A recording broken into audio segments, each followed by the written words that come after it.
Was it a low blow? U.S. Senator Kamala Harris trained her sights on former Vice President Joe Biden during the presidential debate Thursday night, calling him out on his past opposition to school busing and his recent defense of working with senators who supported segregation. To hear you talk about the reputations of two United States senators who built their reputations and career on the segregation of race in this country. And it was not only that, but you also worked with them to oppose busing.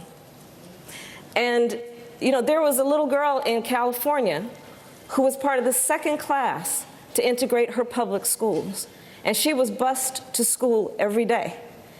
And that little girl was me. Biden defended himself, then ended his comments abruptly. Mischaracterized my position across the board. I did not praise racist. That is not true, number one. Number two, if we want to have this campaign litigated on who supports civil rights and whether I did or not, I'm happy to do that. I was a public defender. I didn't become a prosecutor. I came out and I left a good law firm to become a public defender when in fact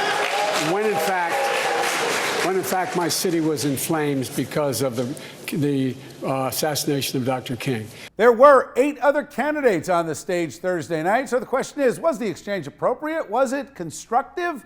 Did it do anybody any good? Let's ask our 8+ panel and bring them in tonight. Bill Caruso, attorney and Democratic strategist. Good to see you, Bill.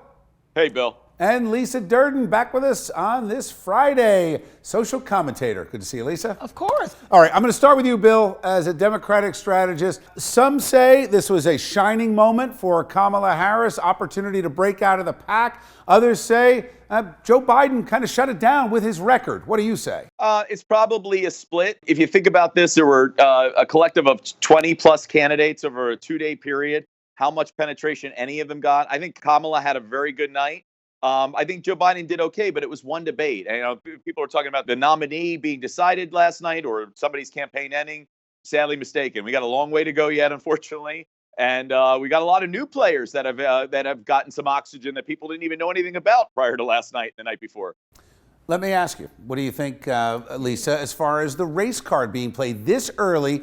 Democrats who have been playing identity politics, identifying themselves by either sexual preference or their race. Now you've got one Democrat going after the other on a racial issue. What do you think? Well, there is no such thing as the race card, so I must correct you. Okay. But I will say this. I loved when Joe Biden looked like he was a deer in headlights when Kamala Harris tore into him about his record on busing, and she was one of the kids that he said, no, you can't get bused to a better school. But back to that point, you disagree with the term race card, but she played a hand that was, I'm going to talk about race and call you out. Do you think that's a fair way for a black woman to call out a white man? Is it drawing the attention to the audience that, hey, you're a white guy and you don't have any credibility? No, what was she that? capitalized on his recent issue talking about those white supremacists. And remember, she started out saying, I don't think you're racist, but. So that was a recent issue. She was in the top of what you would call pop culture, and she was talking about his record about the race issue that they were discussing in the news recently. Bill, so that was to that point, I mean, with this, whether you call it a race card or just playing the race issue, can a white man be the nominee for the Democratic Party in this climate? Absolutely. And I don't think that that's going to be ultimately the decider on what in terms of whom we nominate. We're going to nominate somebody that can beat President Trump.